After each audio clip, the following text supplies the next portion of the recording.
téléspectateur yu ITV di leen daal jàmm seen émission kennu askan bi ñu am mbégte dellu si fi naka noonu tey jii ñu am mbégte dalal Djiby Sow nekk membre du comité scientifique du collectif pour la défense des intérêts de Kër Massar ñu fas yéene waxtaanee lépp lu jëm ci wàllum découpage administratif bi ak kaawu Kër Massar lu soxal Kër Massar loolu lañ fas yéene waxtaanee si bile émission Djiby Sow maa lay dalal jàmm ci plateau kennu askan wi. merci monsieur Cissé maa lay nuyu di la ziar bu baax a baax.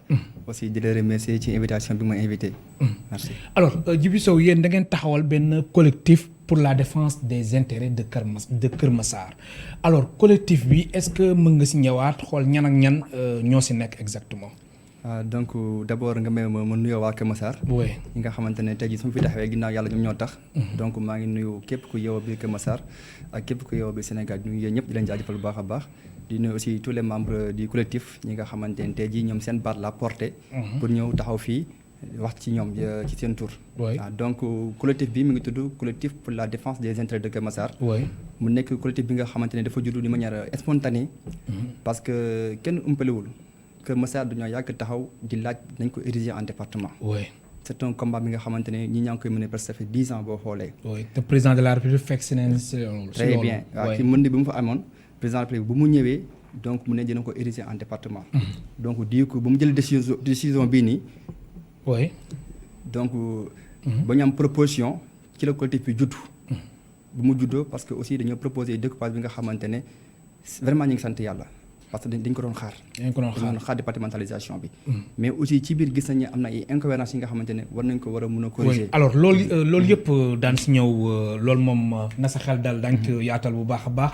da bëggoon xam exactement collectif bi ñan ak ñan la ëmb. très bien. waaw boo déggee fa laa doon jëm quoi. fa nga doon jëm fa laa doon jëm. donc puisque am na li nga xamante ne gis nañ ko acteur bu nekk gis na ko te ku nekk mënu toog soo ko ci di yuuxu. donc ci la ñuy xalaat ne ay leader ay doomu Kër Massar ñi nga xamante ne ñëpp dañu leen ràññee ci taxawal Kër Massar. ñu woote suñu biir toog jëmmal benn collectif. collectif boobu noonu boo xoolee amul benn coloration politique. waa opposition ñi ngi ci.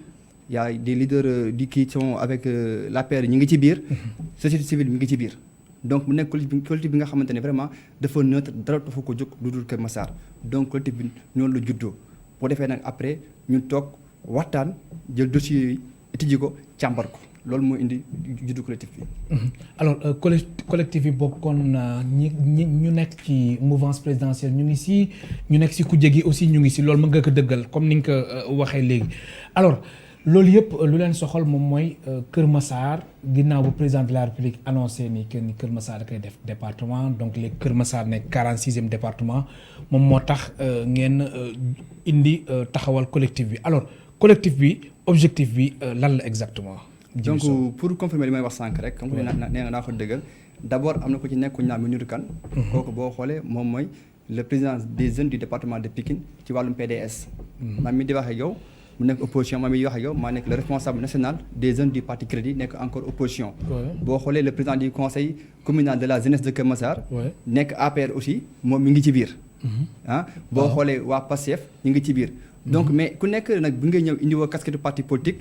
indiwoo casquette mouvement mais da nga ñëw en tant que leader en tant que responsable nekk biir Kër Massar. waaw alors Kër Massar léegi mu nekk lu ñuy wax 46e département alors coow découpage administratif bi yow nan nga ko gisee exactement ak coow yu si am Sangalkam ak tamit Bambilor coow yu si am Kër Massar li ko soxal exactement lan la. waaw ñu moom tout d'abord vraiment dañuy remercier le président de la République. waaw vraiment dañ koy remercier bu baax a baax ci lu ñuy defal département. parce que nekk na combat bi nga xamante ne. ñun ñëpp yàgg nañ ko porter. waaw donc ñun ñëpp doomu Kër Massar yàgg nañ ko porter. tey jii boo demoon sax ci Google boo fa bindoon sax départemental de Kër Massar di nga gis ñu bëri bind nañ ci ay article ñu def nañ ci ay marche. donc muy maire beeg muy ñëpp képp koo gis taxaw na ci combat bi ba tey jii yàlla jox ñu ko maintenant bu ñu ko joxee nag. donc gis nañ ci ñaari proposition ay scénario yu ñu proposé. ay scénario mais jàpp nañ ne gis nañ ne am na benn bi nga xamante ne danaan Kër Massar ci boo xam dañ koy xar ñaar c'est-à-dire la commune de Kër Massar dañ koy xar ñaar. bu ñu ko xaree ñaar benn partie bi. mooy tali bi moo ñu séparé tali mag bi. benn partie bi la ñuy woowee ñoom ñu tuddee ko Kër Massar. ci proposition bu ñu def beneen partie bi ñu tuddee ko Aynou Mady. donc mais boo xoolee. mais benn partie bi xanaa si la ay yëmbal jaxaay ñoom la soxal. non c'est-à-dire voilà loolu c'est le département. C'est le département. Moi je parle d'abord de la commune. de la commune ngay wax. je parle de la commune. oui. donc la commune de Keur Massar bu ñu ko érigé en département am na yeneen scénario ay yëmbal dañuy dugg. bien sûr mais ci benn scénario Jaxaay, bi ouais. waaw ci benn scénario bi dañoo jël d'abord la commune de Keur Massar ñu xaaj ko ñaar. tali bi mooy séparé Keur Massar boobu noonu c'est-à-dire fii côté bi nii ñu tuddee ko Keur Massar côté bi ñu tuddee ko ay Numadi. ba pare jël tuddee département bi Keur Massar. nga xam ne booloo boo ko xoolee day am benn incohérence parce que mënoo jël Keur Massar nga xaaj ko ñaar nga jël benn partie bi tuddee ko Keur Massar tuddee beneen partie bi ay Numadi ñëw encore tuddee département bi Keur Massar loolu c'est une incohérence. kon yéen loolu moom xel xalaatu ko. c'est-à-dire bu loolu amee. su loolu amee lu muy jur. non bu loolu amee ñun en tant que ay nit ay intellectuels ay nit ñu jàng. mais dañ fekk monsieur le maire woote benn réunion. ñun suñu biir avant ñuy dem ci rencontre bi. mooy collectif bi. waaw collectif bi dañoo toog waxtaan def ay propositions ñu ne léegi benn parti bi au lieu ñu ko tuddee Keur Massar. parce que bu ñu ko tuddee Keur Massar les générations futures bu ñu ñëwee dañu yaakaar ne parti boobu kese moo doon Keur Massar alors que Keur Massar a englobé tout. léegi ñu proposé à chacune partie nañu ko tuddee Keur Massar Ouest. beneen partie bi ñu tuddee Keur Massar Est le département bu ñëwee tudd le département de Keur Massar. Keur Massar waaw maanaam ay propositions yi ngeen def la. waaw ay propositions est-ce que jàpp ngeen ni seen proposition bi dina antu. waaw léegi vraiment am nañ ci yaakaar. am ngeen ci parce que yaakaar non seulement yemuñu foofu rek. mais conseil kii bi municipal bi bu mu toogee def réunion. ñun dañoo bind mémorandum. mémorandum exemplaire bi moo nekk nii. mémorandum mi ngi nii exemplaire bi moo nekk nii. oui. ñu toog xalaat bind def ci proposer ñetti scénario. boo ko ministre kan présenté conseil bi bu mu ci waxee ba pare. ñu jël ko jox ko sous-préfet. te Pikine parce que état bi moo ko yebal na ñëw mu déglu conseil municipal bi. donc vraiment dinañ ko ci loxo ki nga xamante ne autorité bu compétente la jox nañ ko mémorandum bi. moom itam incha allah dina ci bàyyi xel. alors redécoupage administratif bi Djibi Sow est-ce que jàppoo ni politique moom moo tax. non bu dee Keur Massar moom. oui bu dee Keur Massar moom vraiment jàpp nañ ne dafa jot. dafa jot dafa jot maanaam président de la République dafa corriger benn incohérence bu nga xamante ne nekk na fi fukki at a ngi nii. très bien waaw vraiment Keur Massar moom dafa jot. bu fekkee am na yeneen secteurs yu am ay politique mais ñun moom Keur Massar vraiment dafa jot te en plus sax ñun sax xam nañ deux communes ñu jox yi à vrai dire. ah bon à vrai dire xam nañ ko parce que Keur Massar boo xoolee rien que Keur Massar rek. doyoon na benn département. à vrai dire Keur Massar Keur Massar rek 25 kilomètres carrés. oui Keur Massar rek ndax gis nañ Keur Massar macha allah ma bàyyi la nga àggali si explication laata may relancer. Keur Massar rek def na Guédiawaye ñaar. donc Keur Massar boo ci génnee Keur Massar kese boo ci génnee ñaari communes sax jàpp nañu ne ndaw na. mun nañ dem ba am ñetti communes biir Keur Massar. alors nekkinu Keur Massar est-ce que tamit loolu jotul ñu saytu ko gis nañ aussi foofu temps yële sax ñi fa yeewoo ñu doon ñaxtu ndax nekkin bi fa nekk si Keur Massar entrée bi rond point bi jaaykat yi ku nekk nga lal fa alors pëccoxoo bi am Keur Massar ba kañ. marche bi nga wax noonu. man ci laa bokk. waaw mais pëccoxoo bi fa am ba kañ. jaxasoo na de foofu. c'est-à-dire nag moo tax mu jot tey jii ñu changé ñu def ay maires yu bari. dafa jot ñu def wut ay maires yu bari. parce que dem nañ ba gis ne benn maire bi fa nekk kese vraiment même bu bëggee sax mënu ko gérer quoi. maanaam mënul gérer Keur Massar. c'est ça parce que à chaque fois vraiment anarchie totale mooy am biir Keur Massar. anarchie totale mooy am biir Keur Massar te boo gisee ñun ñu doon laaj département même boo xoolee ci wàllu éducation. boo xoolee ci wàllu sécurité mun na am commune bu toll ni Keur Massar même gendarmerie sax ñu fa nekk éléments yi doyul. kooku benn problème la maintenant boo defee département bu commune yi bëree commune bu nekk dina am benn police bu fa nekk wala benn gendarmerie kon donc sur le plan sécuritaire dina am lu mu jur. tey jii nii boo jëlee benn Keur Massar embouteillage bu fa nekk kenn du ko comprendre. jaaykat yi di lal fu leen neex mais boo ko séparé ay commune bu nekk peut-être bu ñu amee maire bi nga xamante ne vraiment am na les compétences requises bëgg na liggéey dëkk bi dëgg peut-être yenn kii saafara yi nañ ci mën a am solution. kon jamono ji maire bu fa nekk mën nañu wax ni nekkinu Keur Massar da ko dépassé. non su ma la comprendre bu baax. non moom sax wax na ko barki démb. oui donc di autre manière la ko waxee parce que keroog bu ñu toogee. mooy seen réunion bi. non def nañu réunion deux fois. parce que première réunion bi mooy avant conseil municipal bi taxaw. deuxième réunion bi mooy bu conseil municipal bi taxawee ba pare. ba ñoom ñu porter la parole des Massarois. aussi maire bi ñoo ne def na restitution te même jour restitution bi aussi jël nañ fa parole donc wax ko li nga xamante ne rafetlu nañ ko wax ko li nga xamante ne aussi rafetlu duñ ko quoi. donc ba ci maire bi ci boppam sax. oui nee na moom sawar na tey jii di Kër Massar au moins mu am commune yu bëri. ndax xeer yi muy jot dafa bari.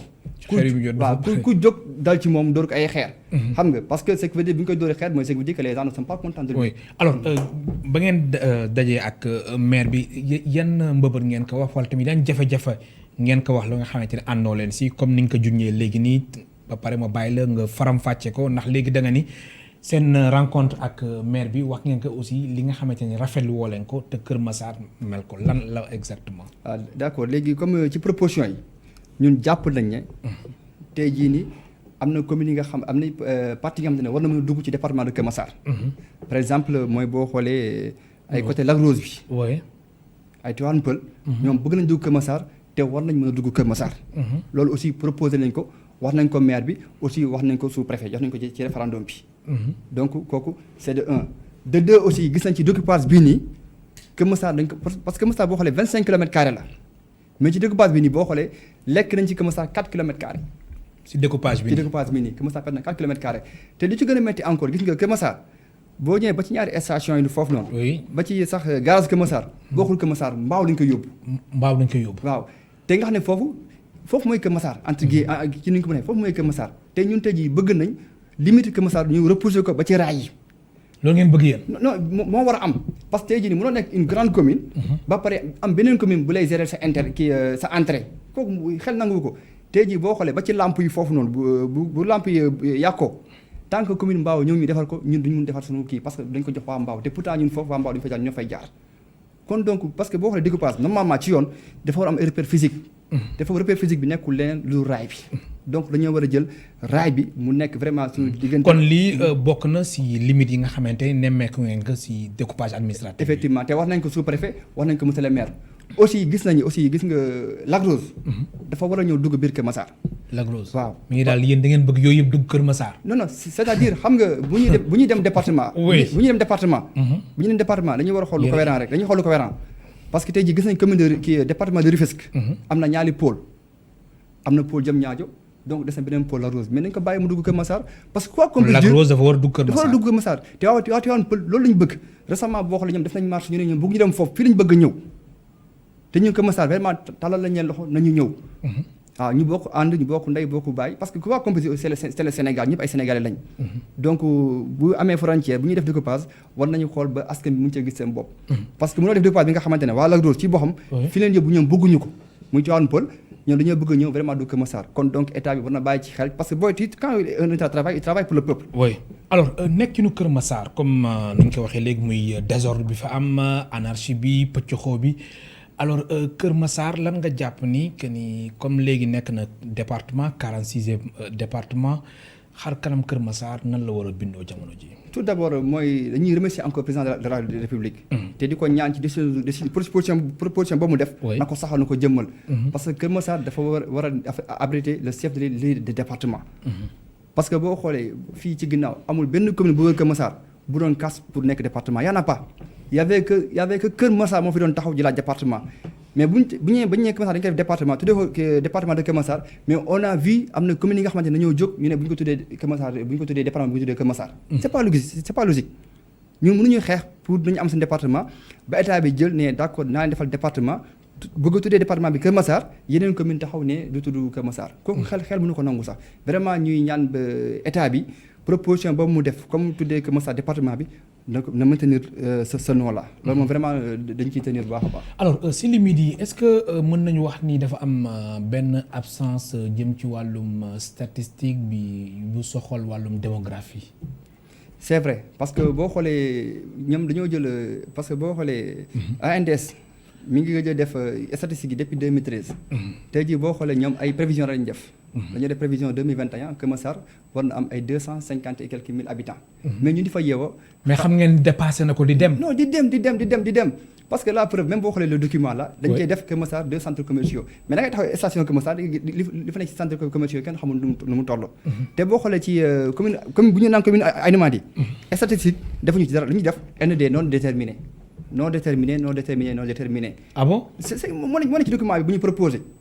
moo nekk ci document bu ñu proposé. kon loolu day confirmer que ni absence de statistique dafa am foofu absence de statistique dafa am ci Kër Massar jëm ci wàllum démographie ba léegi ni xamoo leen Kër Massar ñaata nit ñoo fay yeewoo. c'est vrai c'est ça c'est-à-dire état bi dafa def ay prévisions. oui parce que boo xoolee bu mu jëlee recensement bi c'était en 2013. instant bi on dit que Kër Massar à 250 000 et quelques. te xam nga Kër Massar diggante boobu ñaata quartier ñoo fa màgg. ñaata quartier ñoo fi judd tey jii Kër Massar rek nga ci Sénégal nga gis embouteillage 5 heures mbaa 18 heures nga yaakaar ne yaa ngi màggal Touba wala yaa ngi gàmmu Tiwaawan parce que ay embouteillage doomu aadama ñoo fay nekk. kon embouteillage yu muy fa di tar ba léegi. embouteillage nit la waxuma sax oto mais embouteillage doomu aadama ñoo fay am. waaw kon donc bi nga fa ba léegi te statistique yi imaginer la nga def statistique ba pare naan ND non déterminé xam nga kooku ça veut dire ce que cela veut dire quoi. ñun tout ce que nous demandons vraiment nous saluons vraiment département bi mais dañuy demander. nañu xool ay yeneen proposition waaw alors 18h bi nga wax mu nekk heure de pointe ñu gis ni Kër Massar nit ñi dañ fay dajaloo fees del gis nañ période de corona bi aussi gis nañ am na ay cas yi nga xamante ni foofu Kër Massar daawoon na fa jóge ndax dajaloo bi moo ko waraloon alors saafara si lan la non saafara si lii nii ñuy def nii lii début de solution la début de solution la lii début de solution la parce que tey jii et puis ñu fay defar pont bu ñu defaree pont dina tane tey jii aussi bu fekkee Kër Massar def nañ ko département ñu abrité chef de lieu département bi donc commune yu ndoon waa yu ñuy tas commune yi dinañ gën a mën a dund dina am ay route parallèle yuy génn ay route secondaire yuy génn yaa tax ba tey jii sax ku bëggoon dem par exemple ay Malika peut-être am na nu ñuy liggéeyee dootoo sax egg ci station bi te man gëm naa ne aussi pont bi ñu fay tabax ci rond point bi noonu bu pare gëm naa ne aussi côté circulation moom am nañ ci yaakaar bu baax a baax quoi. alors Yëmbal Nord Yëmbal Sud Tivaouane Peulh yooyu tamit yéen am nga si gis-gis par rapport ak nekkinu Kër Massar bien sûr donc Kër Massar dafa war a ouvrir jëm ci côté yooyu. waaw ñun parce que boo xoolee ci découpage yi dañoo proposé na Yëmbal dugg. c'est-à-dire dafa am ñaari scénario muy Yëmbal Nord Yëmbal Sud. Yëmbal Nord Yëmbal Sud ak Tivaouane Peulh ak Malika. ak Malika aussi non boole ñu Tivaouane Peulh. Malika waaw dañu cee def Yëmbal Nord Yëmbal Sud. Malika beneen bi scénario bi ñu def mooy ñaay bi mooy ñaay bi ñu léegi mooy les ñaay. yokku ci mooy parcelles yi quoi waaw parcelles yi lañ ci yokk. waaw. alors ma fàttali suñu mbokk téléspectateurs yi ñu ngi dalal Djiby Sow nekk ci comité scientifique du collectif pour la défense des intérêts de Kër Massar alors beneen cas de figure bi nga xamante ni ku ni Kër Massar da nga koy wax mu nekk lu ñu constaté muy wàllum insécurité insécurité bi foofu takkat naa seen si Kër Massar gis nañ sax si jamono si gannaaw am na ñoo xamante ni dañ daan nemmeeku même suñu daan ñëw ci rond point bi wala si doodaan yi am na si ay agresseurs yoo xamante ni dañ doon làqatu ci côté yi alors Kër Massar nekkin bi ak insécurité bi yow mi bokk ci comité scientifique bi lan nga ko gisee. Djiby Sow très bien gis nga loolu moo tax sax ci biir mémorandum bi. ñu proposé ci au moins 3 communes. 3 communes parce que am na benn commune par exemple benn pàcc bu mel ni Boune. peut-être bu ñu ko yokkee ak am lu ñu ci dugal peut-être bu ñu ko dugalee noonu ñoom dinañ mën a am seen police. yeneen ñaari communes am seen police mën nañu am seen gendarmerie kooku dina dimbali ci wàllum insécurité bi man mi di wax ak yow j'ai été victime. ah bon waaw ci insécurité Kër Massar. jour boobu je me rappelle très bien maa ngi waroon def fac droit maa ngi am sama examen le jour ci. suba ban heure la woon loolu. boobu c'était vers 5 heures du matin. yàgg na tuuti quoi. oui donc mu jógee sama kër mais ci jour dama amoon examen fac droit la amoon. ma dajeeg ñetti agresseur laa dajeel. agresseur ma jël sama sac jël sama machine. xam nga. pour wax leen Kër Massar insécurité bu fa nekk récemment aussi comme en tant qu'acteur dañuy travailler avec la gendarmerie et tout ça. am na nga xamante ne doo bëgg wax à la télé quoi. waaw parce que peut-être da ngay favoriser ñeneen di fa ñëw genre quoi. bien sûr mais lu ñu mën a wax daal mooy que ne tey jii Kër Massar jot na mu nekk département ñaari communes yi ndaw na nañ ko yokk def ko au moins 3 communes. nga xam ne sur le plan sécurité donc dañu mën a gën a mën a am ay police am ay gendarmerie donc ñu mun leen équiper aussi sur le plan éducatif ci wàllum éducation bi. parce que tey jii boo xoolee benn IEF moo fa nekk moo polarisé lu bari. IEF boobu nag pour mën a def contrôle bu ci war ci école bi rek day jafe parce que déjà dañuy am problème effectif. mais donc commune bu nekk bu commune yi bëree peut-être bu ñuy góorgóorloo mën nañu am IA donc dina dem ba day dina impacter sax ci wàllum éducation bi. donc tey jii département bi vraiment dafa jot pour mu nekk ñu kii ko ñu jëmmal ko mais aussi bu ñu koy def ñu bàyyi xel yenn frustration yi bu ñu ko mënee éviter autant que yenn frustration yi waaw comme lan. waaw parce que déjà am na ay yenn côté waa Kër Massar donc côté exemple village bi ñu ngi jóg parce que découpage bi da leen xaaj ñaar te ñoom ñoo samp Kër Massar. donc tali bi dafa xaaj ñaar donc ñii bokk commune bi ñii bokk commune bi te ñoo bokkoon benn commune donc yooyu yëpp aussi état bi. mën na ci xalaataat bu baax a baax quoi. waaw c'est-à-dire ñun ñëpp Kër Massar salué nañ idée bi mais état bi bu mu defee erreur bu ndaw rek yii boo koy def da ngay xool ñi nga xamante ne ñoo nekk ci askan bi. les porteurs de voix nga impliqué leen. bu ko defee mbir mi loolu yëpp jotu si am. du ci am benn problème ñu dañoo toog rek affaire bi. ñu présenté leen ko mu wàcc seen kaw. waaw ñu proposé ñu deux propositions. ñun tamit en tant que collectif aussi ñu def ay contre propositions proposer 3 propositions. kon seen contre proposition bi ak 3 propositions bi foog ñu intégré ko. effectivement en tout cas jox nañ ko le sous-préfet te gëm nañ ne bu ci bàyyi xel parce que aussi loolu c'est le mémorandum. oui waaw mais aussi bu ñu état bi nangoo déglu bu ñu dégloo nañ ko tegal li nga xamante ne vraiment fii bu fi jaaree coow du tàkk bal du xañ problème du am benn problème du am.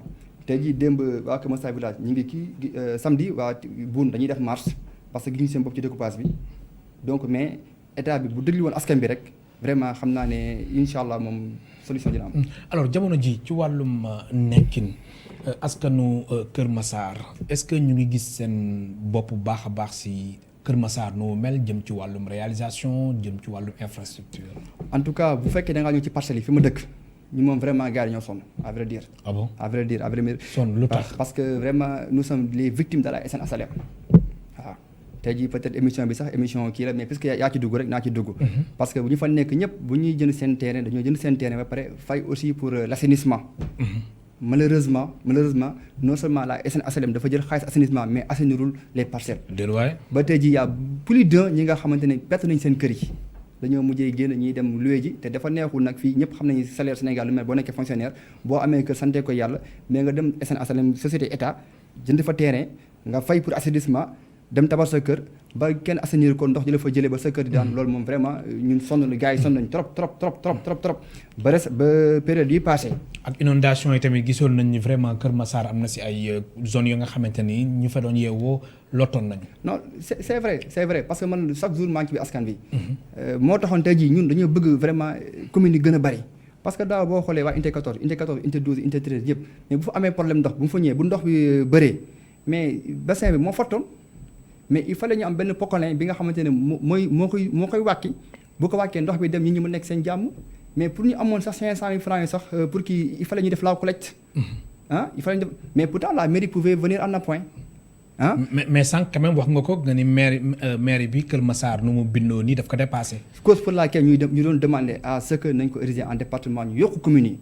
il faut ñu yokk communes yi bu ko defee ku ci nekk fi nga jege di nga gën a mën a liggéey. mais maire yi Kër Massar est-ce que tamit am na moyen aussi ngir régler problème Kër Massar. mais les moyens loolu tamit beneen problème la. mais les moyens c'est les idées. oui les moyens c'est les idées. nit ki boo demee bay taataan baatu askan bi. na fekk ne pare nga pour jaamu seeni soxla. vraiment bëgg ma sax dugg ci plateau yi comme du affaire politique quoi. mais tey jii dama di que les moyens c'est les idées man tey jii ku ma joxoon Kër Massar ma liggéey ba mu ne cocc. ah bon bien sûr pourquoi pas.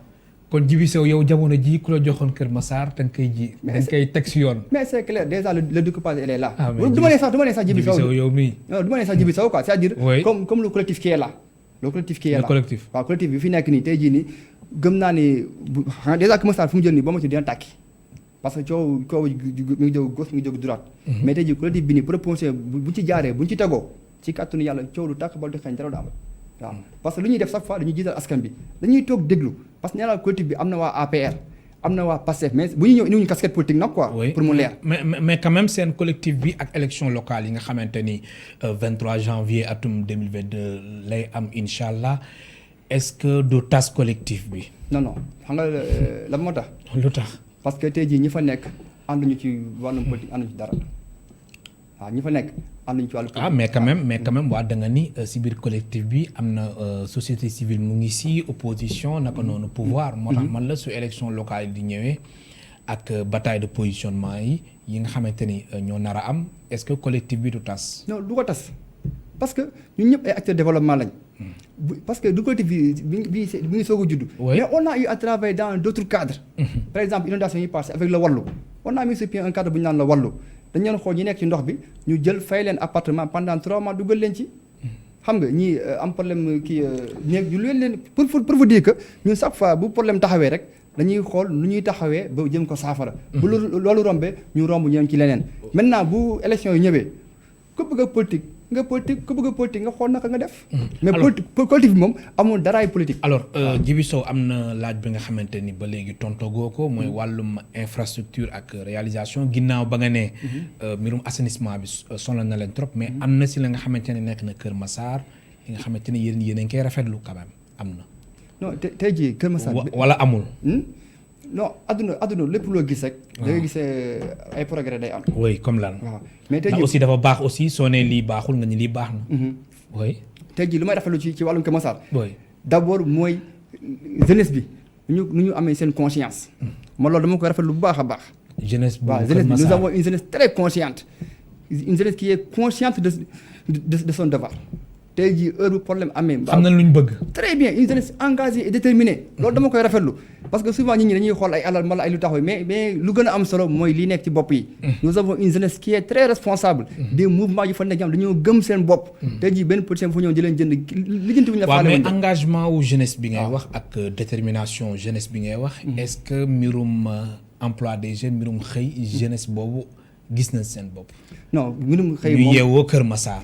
mbirum xëy moom fii moom Sénégal moom lu ñuy wax lu ñu mën a wax moom mooy xëy jeunesse moom vraiment c'est zéro la moom dañ koy Kër Massar am na ñu fa nekk ñu bëri ñu nga xamante ni xëyuñu. non mais c'est clair tey jii ginnaaw Touba boo xoolee presque Kër Massar moo ëpp doomu adama ci Sénégal te donc moo ëpp jeune par conséquence gis nañu Sénégal tey jii président Macky Sall damay taxaw ne day def assise de la jeunesse pour l'emploi kon kay nga xamante ne Kër Massar mi ngi ci biir quoi donc lu wokk ñeneen ñi rek moo ñu xuri. oui léegi wàllum réalisation infrastructure ginnaaw ba nga ne ni gis nga ni Kër Massar jeunesse bi dañu gën a consciente mais lan moo nekk Kër Massar yooyu yi nga xamante ni yaa ngi koy rafetlu. ma en tout cas li ma mën a wax mooy war nañ mën a xeex ba Kër Massar am hôpital mënuñoo nekk benn dëkk bi nga xamante ne presque am na 500000 am mënul am sax benn hôpital loolu dañ ko war a xeex Kër Massar lu mu toll yëpp. ba pare léegi ñu def leen département. Kër Massar du non c'est-à-dire xam nga la lay wax. am nañ espace bi. am ngeen espace bi. am nañ district xam nga. espace am na fa bu baax. bàyyi ma ñëw gis nga hôpital bi noonu. lan moo des ñu équiper ko jox lu ci war. parce que hôpital nekkul du espace rek. mais da ngay def c'est le contenu qui importe. bien sûr oui. district 1 bi équipement beeg lépp. équipement beeg lépp. plateau médical bi jeex na fa laay waxee quoi. donc Kër Massar tey jii district la ñu am mais amuñu hôpital te lu plus de 500000 am di fa yeewoo. kooku c'est un paradoxe. Kër Massar nu mu toll yëpp mënu am caserne pompier maar day taal bu mbir amee ñi ngi xaari ay géej ñëw wala Rufisque ñëw kooku infrastructure. kon saa yu fa lakk amee moom. yàlla tere noonu lay demee. maar day taali. Kër Massar lu muy toll ñëpp ku tëb nee Kër Massar amul sax stade. ñun bu ñuy fubali suñuy final dañuy dem ba ay Pikine Assane Diogo di ko fubale yooyu yëpp dafa nekk yam dañ ko war a mën a corriger moo tax ñu doon sonn di laaj département tey jii nag sant yàlla président Macky Sall dañuy jox département mais aussi dañ koy ñaan déglu collectif yi ñi nga xamante ne vraiment nañ ko proposer te yi nga xamante ne ñëpp nañ ci mën a gis seen bopp. alors mbirum foncier nag jamono ji Kër Massar léegi dëkkuwaay yi jeex na fa wala am na fa ba léegi ndax jamono yi si gannaaw gis nañ ñu bëri ñu ngi màbbeekoo fu nekk di dem dëkki Kër Massar wala ba léegi nii mbir maa ngi fa. waaw xam nga Kër Massar moom daa yaatu. macha allah daa yaatu macha allah quoi. te affaire foncier moom xam nga chaque jour day. mais des fois day am ay coow foofu quand même. waaw foncier. waaw vraiment comme ni ñu koy nemmeekoo sax si yeneen. waaw mais nag vraiment gëj na quoi. à vrai dire aussi tànn na léegi nit ki moom booy wax moom waxal te yàlla kese tax quoi vraiment gëj na quoi waaw gëj na à vrai dire aussi. alors Kër Massar amul hôpital. Kër Massar amul stade. ak lan. waaw donc Kër Massar amul hôpital. oui Kër Massar amul stade. Kër Massar dañu am problème cadre de vie. cadre de vie. jëm ci wàllum environnement. environnement. espace vert yeeg.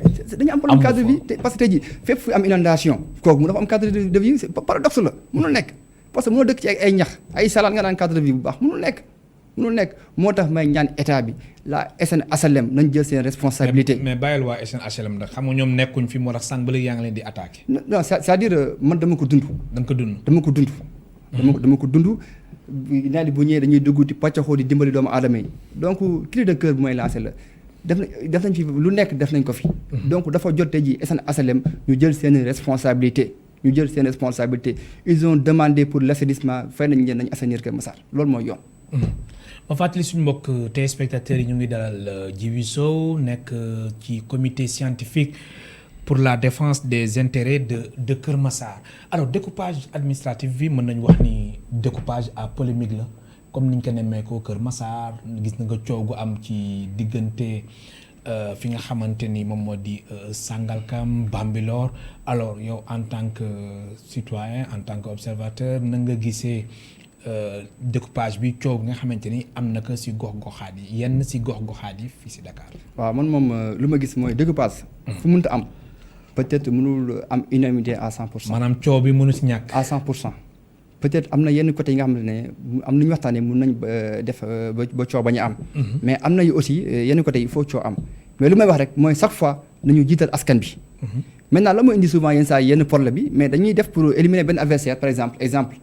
bu fekkee dañ ko bëgg a jël découpage bi pour rey adversaire politique loolu vraiment day jur coow. day jur coow nemmeeku nga ni que ni mbir mi am na si ay goxaat yi nga xamante ni li ni mel moo fa am. non tey vraiment bëgguma dugg sax ci lu sori loolu parce que tey jii bu ñu wax ci collectif bi rek man tey collectif bi moo ma indi fii. waaw mais collectif bi moo la indi fii. mais quand même yow. am nga sa xalaat. Djiby Sow en tant que Djiby Sow am nga sa xalaat nga wax sa xalaat puisque je parle même soo waxul sax au nom du collectif. mais yow sa gis-gis si boppam. si découpage à polémique bi nga xamante ni moo fi nekk. sa gis-gis yow man ci lu ma jàpp man. ci lu ma jàpp mooy actuellement découpage benn découpage moo am Sénégal. muy Kër Massar jeex na. moo doon am Sénégal moom actuellement nii. fu ñu toll nii parce que mënoo dem. waaw xaaral ma ñëw lu tax yow tamit mais Djiby yow da ngay instant yi ràcc sa kanam mu dëll rek. non xaaral ma ñëw parce que tey jii foofu la urgence bi nekk ñu ñëpp ay Sénégal lañ. tey jii bu ñu demee par exemple à 7-8 mois des élections nga bëgg a chambouler carte électorale bi yëpp day am leneen lu mu nduru. urgence bi fu mu toll nii mooy xam nga Kër Massar tey jii fii question de survie la nga xool lii mooy urgence nga def nga dëkk ba Kër Massar ba pare mu yem foofu nag ba élections yi jàllee ba pare. bu demee ba jàll ba ñëpp ne nemm bu ko defee nga waxtaan ak askan bi bañ a précipiter les choses def découpage ci sa teyu bakkan. kon calcul politique dafa laxasu si découpage administratif. waaw ku nekk ak ni carte administrative bu Dakar. ku nekk ak ni nga interprété waaw ku nekk ak ni nga interprété. mais yow loolu nga gis. waaw man ci lu ma gis moom. sa gis-gis. waaw Djiby Sow way sama gis-gis man Djiby Sow personnellement lu ma gis mooy am na politique ci biir. waaw man loolu laa gis fekkee Djiby Sow personnellement. comme fan sans cadre politique. comme fan. non tey jii nii bu dee ay Dakar xam nga bëgg ma sax dugg ci yenn détails yu bari quoi. c'est-à-dire non mais loolu même soo si duggee mën nga wax yow personnellement sa avis. waaw loo xamante ni waxoo au nom du collectif. d'accord man sama avis mooy que ni. oui bu ñuy def découpage dafa war a am un moment bien déterminé. parce que mënuñu bàyyi ba à la veille des élections ñu ne dañuy def découpage di chambouler carte gi kooku c'est inadmissible nga jël benn maire dëkk exemple benn maire dëkk nii. nekk fii nii yow nga def découpage élection yi di ñëw bientôt moom mënul sax postuler foofu mu nekk maire actuellement xam nga yëpp ay paradoxe la quoi. waaw ñu ñëpp ay Sénégal lañ lu ñu tax a jóg mooy liggéeyal askan bi donc chaque fois bu ñuy teg action rek mais nañ ko xool ñu xool les pour et les contre. parce que rien n'est presse. rien n'est presse que Massar nag c'est une urgence. parce que question de survie la donc foofu mënoon nañ ko def coow du jibal tàkk mais ba élection yi jeexee après ñu def suñu découpage normal. mais quand même lii du lu fi bees gis nañ aussi même pouvoir yi fi jàll muy PDS parti socialiste moom découpage moom nekkul lu bees ci Sénégal. bien sûr PS defoon na ko. oui non du problème acte 2 bi yëpp lu koy ñëwoon acte 2 bi loolu la woon. mais dama ne le moment il faut savoir choisir le bon moment c'est important. Il ne faut pas faire de son mieux mais il faut faire pour le mieux. Tey jii Macky Sall il est en train de faire le président Macky Sall est en train de faire de son mieux mais malheureusement il ne fait pas pour le mieux te alors il devrait faire pour le mieux. waaw faire pour le mieux moo doon xaar ba lii romb ba pare mu soog def découpage bi. kon période bu découpage bi ñëwee moom mooy ñoom dañuy xalal seen bopp bu baax a baax ak élection locale yi ñu jëm. en tout cas ce que je peux dire que mooy la période elle est mal choisie.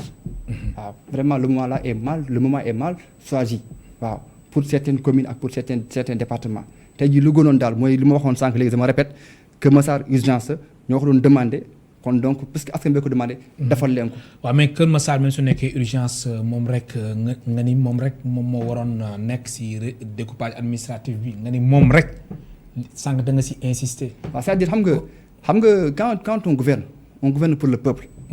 tey jii peuple askanu Kër Massar ñoo taxaw ñu ne dañoo bëgg. la départementalisation de Kër Massar. wax ma fii Sénégal ban commune moo taxaw laaj loolu y en a pas amul. donc urgence bi Kër Massar la ñoom ñoo sentir ne lii urgence état bi defaral leen loolu nga bàyyi ba élection yi jàll ba lépp dal après na nga jéem a xool fi nga war a corriger nga jéem ko corriger parce que adduna chaque fois da ngay parfaire rek mais dara mënul kii benn yoon quoi. alors Yeumbeul Jaxaay Tivaouane Peulh Mbao yooyu yëpp dañ ko war a restituer Kër Massar. non Mbao bokku ci. waaw Mbao bokku ci waaw am na schéma bi nga xamante ne dañoo. mais amul schéma bi nga xamante ni yéen da ngeen bëgg mbaaw bokk si. non non wala non ñun boolewuñ ci mbaaw sax. boolewuñ ci mbaaw boolewuñ ci mbaaw c'est-à-dire ñun lu ñu wax rek mooy suñu limite moom loolu moom vraiment c'est une vraiment nous. dañ koy ñaan non dañ koy ñaan. c'est une demande. waaw c'est une demande. vraiment demande solennelle. waaw da ngeen di invité. waaw au président Macky Sall vraiment. limite Kër Massar na ko ba ci raay bi. parce que nit mënoo percevoir xel mënul nangu benn commune di la gérer sa entrée xel mënu ko nangu tey jii même bu agression amoon sax ci entrée Kër Massar bi noonu mbaaw la bokk te pourtant waa mbaaw duñu fay jaar Kër Massar ñoo fay jaar. Kër Massar moo fay jaar ñoo fay jaar.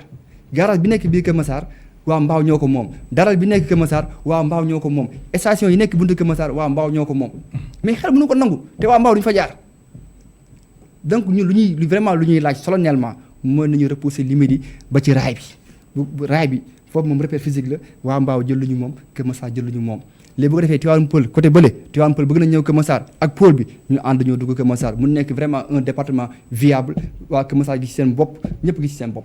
alors Djibi Sow ngeen génne mémorandum alors ginnaaw ba ngeen ko soumettre sous-préfet alors léegi beneen jéego bi lan la.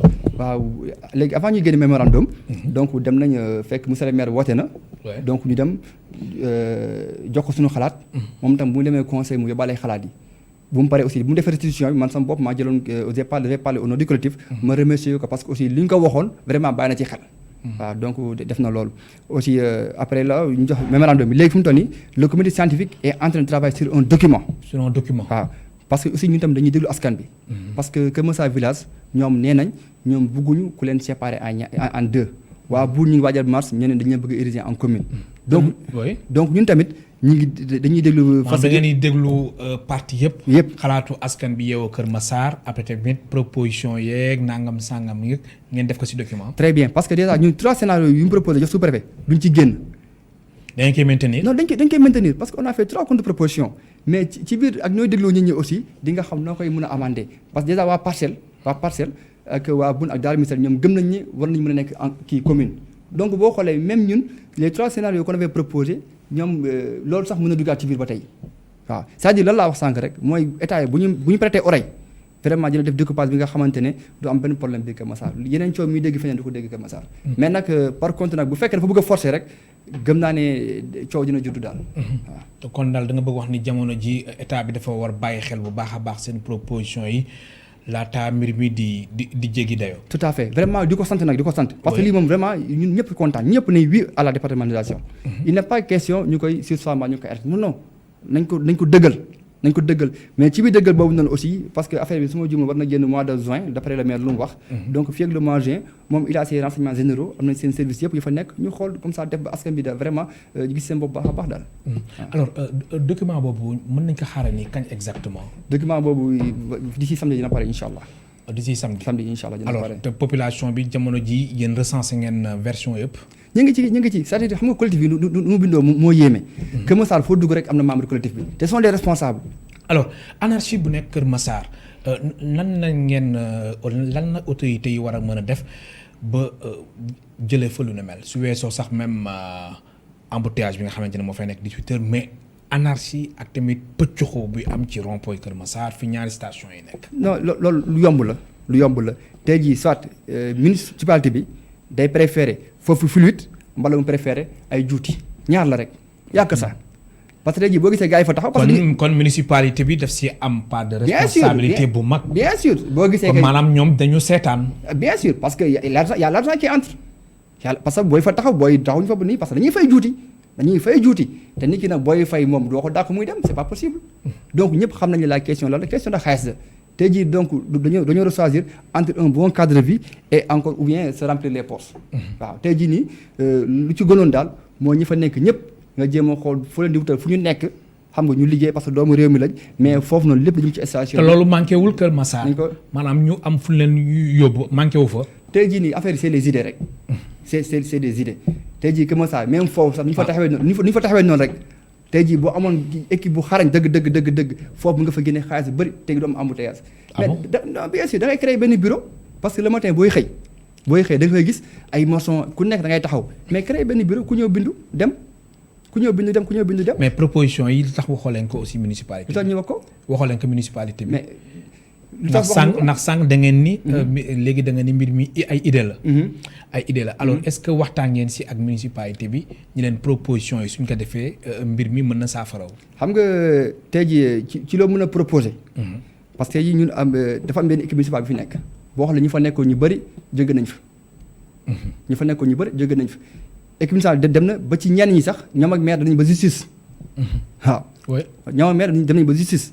ba équipe municipale bi nga xamante ne yóbbu na ay artistes tribunal. yóbbu na ay conseillers tribunal. donc cela veut dire ce que cela veut dire. ça veut dire ce que cela veut dire maintenant ñun lu ñu jàpp ne mooy lu gën comme que maire yi mandaam jeex na.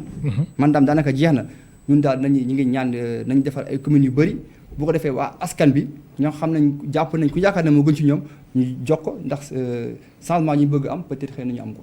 alors collectif yi dina am taxawaay ci élection locale yi wala. collectif bi laalul daray politique. daalul loolu moom man maa la koy wax. daalul daray politique. waaw mais nag quand même sànq da nga ni yow suñu la joxoon Kër Massar di nga fa indi ay solution yu bëree Kër Massar dina am beneen xar kanam. non c'est-à-dire boo gisee ma wax loolu. wax nga fi lool de. waaw boo gisee ma wax loolu. wax nga fi lool de Djibi Sow. waaw non boo gisee ma wax loolu. oui c'est-à-dire ñun ñu ngi Kër Massar. chaque jour ñu ngi dugg ci nit ñi di xam seen soxla aussi même bu dee sax ñaari fan jàng nañ ko école. même bu dee sax ñaari fan dugg nañ ko dëkk bi génn. jàpp nañ ne en tant que doomu réew mi bu ñu gisee sunu askan am ay jafe-jafe am nañ ci ay idées yoo xam ne gëm nañ ne bu ñu defee lii nii dina ci génn mais nag bu fekkee heure politique jotagul bu jotee nag ku nekk di nga dem politique sa politique. mais lu ma la mën a xamal fii leeral la ko politique bi y a personne qui est derrière politique bi est un mouvement qui est apolitique soutenirul benn candidat jàppalewul benn candidat loolu moom maa la koy wax fii. alors Djibi Sow daanaka simili jeex na sa dernier mot. waaw vraiment di la remercier pour invitation bi di remercier aussi tous les membres du collectif. donc di remercier aussi parti bi may nekkal mu ñaan parti Crédit professeur Amida jiite ko aussi di remercier vraiment waa Kër Massar ñëpp waaw samay parents di la remercier bu baax a baax donc naan la vraiment jërëjëf quoi aussi naan aussi président Macky Sall vraiment nous sommes contents ci décision bu mu jël pour départementalisation de Kër Massar mais ñu koy ñaan aussi Kër Massar na ko ériger en 3 communes au lieu de 2 communes jërëjëf. xam naa ni du ñàkk njiitu réew mi président Macky Sall mun lay dégg di la gërëm baax di la sant. mu nekkoon Djibi Sow membre du comité scientifique du collectif pour la défense des intérêts de Kër Massar mu nekkoon tey suñ gan si émission Kenu Askan Wi mbokk téléspectateurs yéen tamit amul seen fay ñu leen di gërëm baax di leen sant Ramatoulaye Sall Diop mu nekkoon si réalisation bi Iba Mar Sène mu nekkoon ci wàllum son bi Moussa Dia nekkoon ci caméra bi ba suba incha allah ñeenti waxtu.